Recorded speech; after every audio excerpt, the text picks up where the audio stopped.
I am Miranda. Today I'm going to talk about one of the most common tenses in English, the present perfect tense. And I think it has the most various explanations among tenses. So let's discuss it. Here is the list of things the present perfect tense describes. Let's get started. Let's read some examples on the present perfect tense.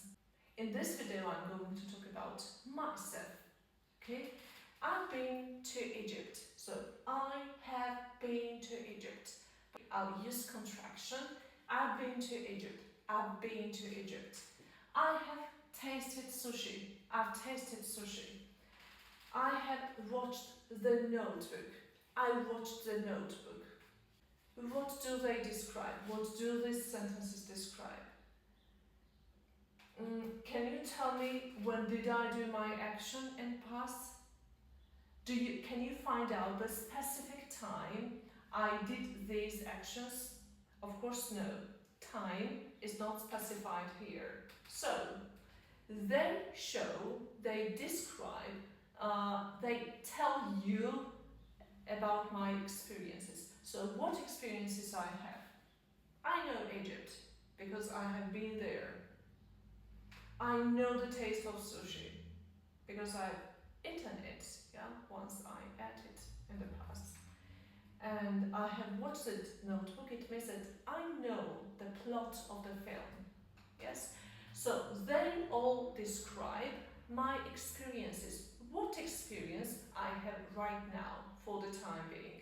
But they can't tell you, they don't specify the time when I did those actions. So, the first explanation of the present perfect tense is that whenever you talk about your experiences, you can use the present perfect tense. I've been to Turkey, I've been to several countries. I have not been to the USA or to England.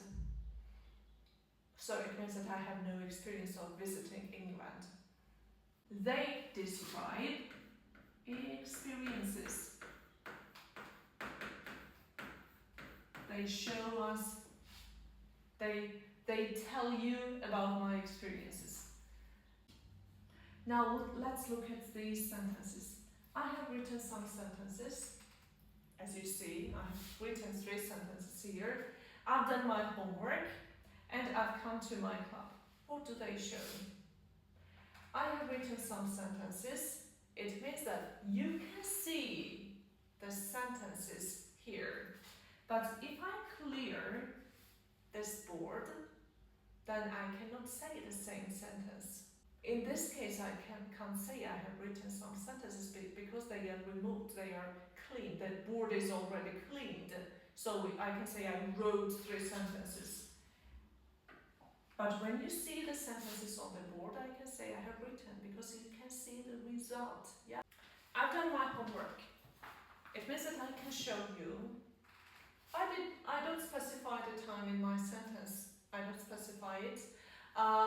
So the teacher isn't interested when I did my homework. I did it yesterday, 2 days ago, or today. Just I can show her the results. That I've done my homework. And I have come to my club. You can see me that I am in my club now. You can see the result. I'm still here. I have not gone anywhere since I came here.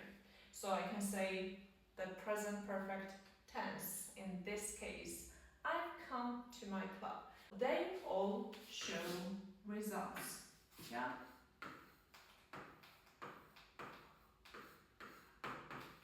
They all show results at present. Next one. I've made coffee. I've made coffee, and you can see that the coffee is ready and I can drink it.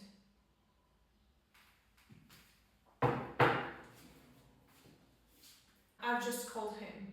It means that I've just finished calling. And last one, I've put the pen on the desk.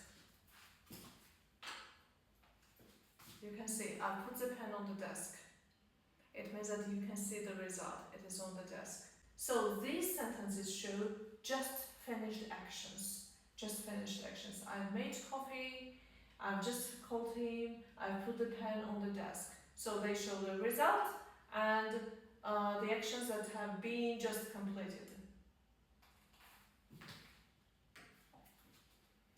Now let's look at these sentences. I've read this book twice. I've been to Kazbek several times and I have baked 10 pies. And in our case, in this case, you can see the numbers, yeah? Twice, it means that I have read this book twice. I did this action twice in the past, but as I'm not specifying the time, I'm using the present perfect tense. I've been to Kazbek several times. It also shows the number of my actions, yeah, how many times I did it in the past at different specific times, but I'm not mentioning it because I'm not focusing on the time when I did it,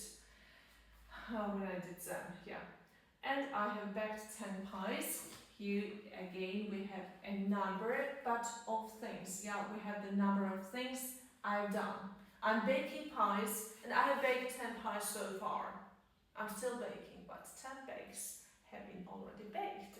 So I'm using the present perfect tense. So when we talk about the number of actions or the number of things, we use the present perfect tense. And the last part. I've been here for an hour. I've been a teacher since the age of 18. I've lived here since my childhood. Now let's underline the phrases. Since the age of 18 and since my childhood. Yeah? For an hour.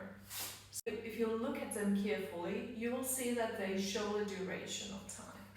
I've been here for an hour. It means that I came here an hour ago and I'm still here. I've been a teacher since the age of 18. Since the age of 18. So it means that I started teaching at the age of 18 and I'm still teaching. And I've lived here since my childhood.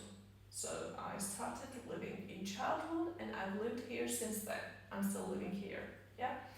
So they all show the duration of time. But this type of phrases with the present perfect tense are mostly used with state verbs. The verbs that can't be dynamic.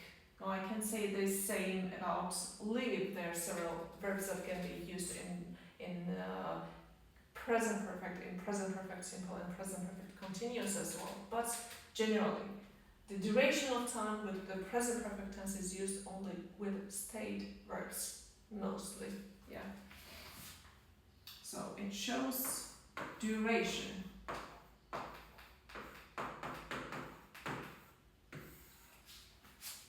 Okay, now let's go to the first page. Now let's summarize what we've talked about. Yeah, so the present perfect tense describes experiences, results at present, just finished actions, the number of actions or things done by someone, and the duration of time, mostly with state verbs. I hope that the explanation of the present perfect tense was clear for you. And for more interesting videos, don't forget to leave comments, don't forget to follow me on Facebook, TikTok, YouTube or Instagram. Thanks for watching. See you in the next video. Bye!